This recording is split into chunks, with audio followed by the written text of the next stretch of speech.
What's good, y'all, man? We're back again with another video. The Sacramento Kings are one of the best teams in the world. Hey, what's up, y'all? Over 87% of you guys don't subscribe to me. Please, subscribe, man. You see the goal we're trying to reach. We're trying to reach this by March 1st. You might be asking, what is March 1st? That is my birthday. Y'all birthday present to me would be giving me 1,000 subscribers. So please subscribe. If you are subscribed, share with your friends. That will help out. Peace out. As it stands right now, the Sacramento Kings are the 5th seed in the West, and a grueling West, a tight West. They're the 5th seed, and they have 21 wins with 18 losses. Going into the season, I expected them to have a bounce back year, and I also expected them to make the playoffs for the first time since, I believe, 2003. And the reason why I expected that is because I felt like they had a really good offseason. I think they had a damn near perfect offseason. You start off, you get the right rookie. Jaden Ivey didn't take no workouts with y'all, didn't want to interview with y'all, so good. Don't take him. Even though all the mocks had them taking him, don't take him. You take the guy that works out with y'all, that actually fits y'all way more than he does, and now look what he's doing. He's top 5 in the Rookie of the Year race, playing some amazing basketball, and I just thought it was about time that they made the right draft pick. They've been drafting for potential for so long. Just draft around your star. You have a star. A lot of people don't see it. I've seen it. You have a star. Draft around him. You got the right pick in that. Then you go out there and you fleece the Hawks for Kevin Huerter. Kevin Huerter is having his career year, and we'll talk about that later. But then you go out there, you also sign Malik Monk. You still got Harrison Barnes coming back, Rashad Holmes coming back. You re-signed Terrence Davis.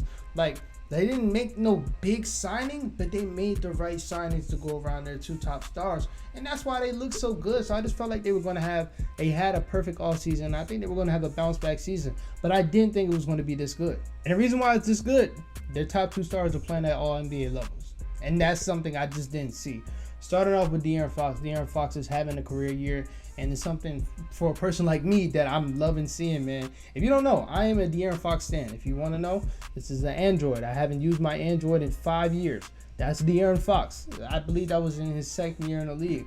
I've been with De'Aaron Fox for a minute, man. I've been watching him since high school. So seeing him play like an all-star, a person that I knew he can be, I'm enjoying it. I'm enjoying it, bro. He's averaging 23 points, 4 rebounds, and 6 assists, and I think he's kind of putting the world on notice. Now, the NBA a couple months ago came out with a Clutch Player of the Year award, which is, I'm not going to lie, I hate the award, but for this video, I'm going to use it. De'Aaron Fox is by far the Clutch Player of the Year. As of right now, De'Aaron Fox is leading the league in clutch buckets. He's also leading the league in clutch field goal percentage, and he also has the 2nd amount of clutch points, right behind another player on my agendas, Shai Gilgeous-Alexander. By far, as of right now, he's the Clutch Player of the Year. If you just look at his stats that he's shooting in the clutch, shooting 62% from the field in the clutch, 44% from the 3 in the clutch, 83 from the line. He's been amazing. He's been amazing. It's not like he's just hitting these on and off buckets. No, it's like on some last year DeMar DeRozan shit. Like, you know, if you're in a clutch game with the Bulls last year, you're probably not going to win. That's how it is with this team, bro. Because it's just at times where you just give him the ball. I think he plays damn near the whole 4th quarter. And it's kind of crazy because I look at De'Aaron and I'm like, yo, you can do this the whole game to where, like, y'all don't lose that much games as y'all do, because they lose some dumb games around. And you really can't do that, especially when you're trying to make this playoff push. You don't want to fall to that play-in. He could dominate the whole game, but he doesn't. And it's kind of weird. But I understand it because he goes out there. He kind of gets his little 15 before the 4th quarter, but while doing that, he lets Domantas Sabonis do him. He lets Kevin Huerter do him. He lets Malik Monk do him. But in that 4th quarter, as the leader, as the franchise player, he does what he needs to do. He steps it up, and that's what I'm loving, and that's what I like seeing from him. Like, it's moments. He has moments. Like the other day against the Lakers, he went into the 4th quarter with 18 points, finished with 37. He's done that multiple times this year. This dominates the whole 4th quarter, takes control of the whole 4th quarter. And the reason why I pointed out that game, because he was going against LeBron, and he wasn't backing down. LeBron was going back, he was going back. They were going back and forth. And it got to a point where some foul calls screwed them in that game. As a Lakers fan, I can admit that. They had some wild foul calls, and even in the game when he shot, he got fouled pretty obviously. But De'Aaron Fox has been amazing in the clutch. He's been really amazing, and I'm loving that. A lot of people are starting to realize that they didn't make a mistake trading for Domantas Sabonis, because we will talk about him. But obviously, a Domantas Sabonis and De'Aaron Fox pairing just fits way better than Tyrese, because this Tyrese we're seeing in the Pacers, it wouldn't be like that with De'Aaron. It's just obvious, because Tyrese, as we're seeing right now, he needs the ball a lot. playing next to De'Aaron, who also needs the ball. And he's actually taking the steps to become more off ball, but that's because you have a big. It's easier to become off ball with a big. Like Kobe, a lot came off ball when he first started, and I understand it's different circumstances, but he was playing with a big. Big and point guard duos work better than point guard or shooting guard duos. Like guard-to-guard duos don't work that much. So I understand why they did that trade. Even then, I understood it.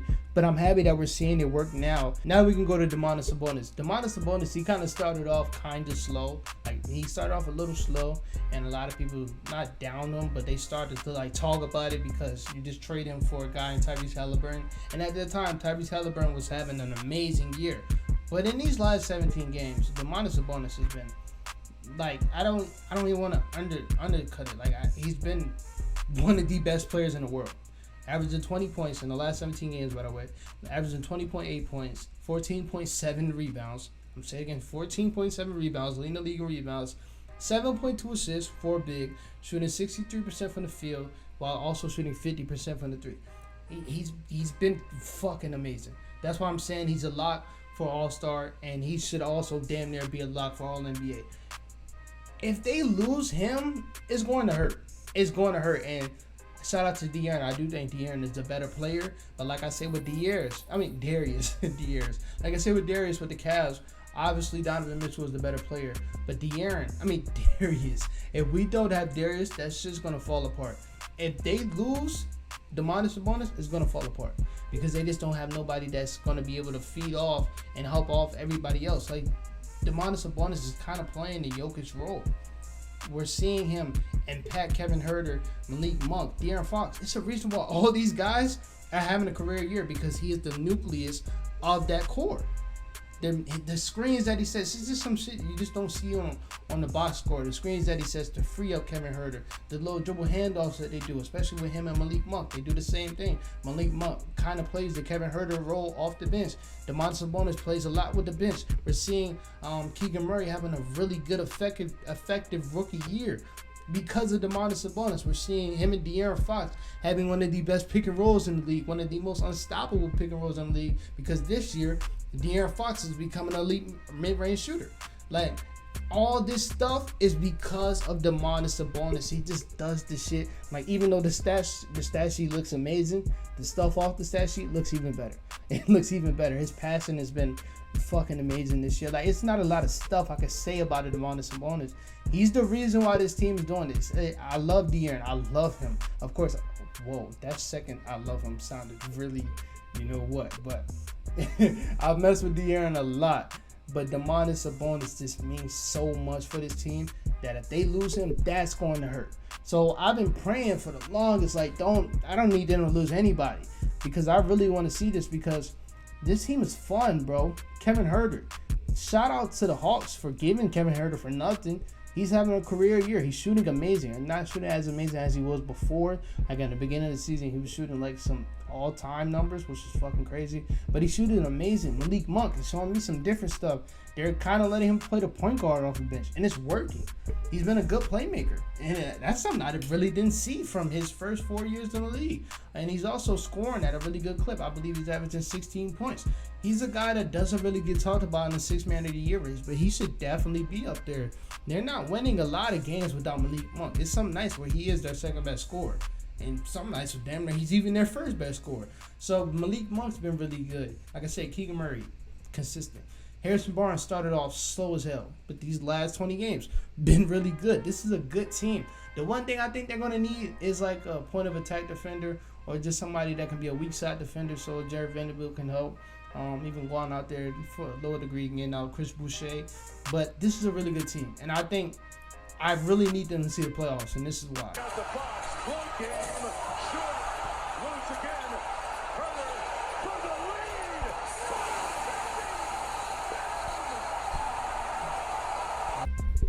Being an NBA fan for like probably I would say 8-10 years as of right now, I never really got to see Sacramento be good. The closest I've seen to them be good was De'Aaron Fox second year, and if they had to play in that year, they would have been in the play-in. They were a 9th seed, but I never fucking realized that their home court was that crazy. Like, every game is sold out, and I think it's because Sacramento knows their team is good this year. It's been sold out since game one. It's not like they just seen this team out of nowhere become a pretty good team that they starting to pack out the house. No, from the jump, Sacramento's be there. You can go watch their early games earlier this season. From the jump, they've had sold out crowds. And I didn't know that crowd was that crazy. Like that clip right there I just showed y'all, goosebumps every time. Every time. And as a basketball fan, I need to see that in the playoffs. I just do. And I think they have a good enough team to even upset a team in the playoffs. Like we see in the West, it's not really no top. It's top dogs, of course. I just made a video about top dogs a couple days ago. But those top dogs are not unbeatable. This is a really good team. And coach to the T. Shout out Mike Brown. To me, he's the coach of the year. They're very well coached. They can go out there and be the top team. And I just need to see that in the playoffs. So to wrap up this video, I'm really happy as an NBA fan to see that the Sacramento Kings are finally good. Remember for the longest time, people wanted them to get relocated. But no, that team, that city, they need a team. They need it bad. And I need it because that home crowd, every fucking game, seeing De'Aaron Fox hit clutch buckets, seeing Malik Monk hit clutch buckets, seeing Kevin Huerter hit clutch buckets. I stutter like shit right there. Every time I see them hit clutch buckets and I hear that crowd, it gives me goosebumps. And as an NBA fan, I'm in love with that shit. I am in love with that shit. So I'm praying that they make the playoffs. Praying that nobody gets hurt, especially Sabonis, because they lose that nigga, it's over. It is over. But other than that, man, let me know if you want me to do a breakdown of another team. Another team I might do is the Hawks, but like I'm not really that excited to do this. I've been wanting to do this video for like a week now because it's just they're a must-see TV team.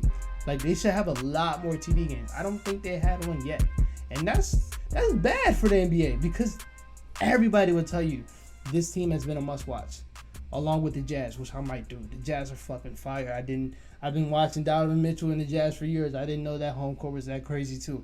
But this Sacramento crowd is amazing. This team is amazing.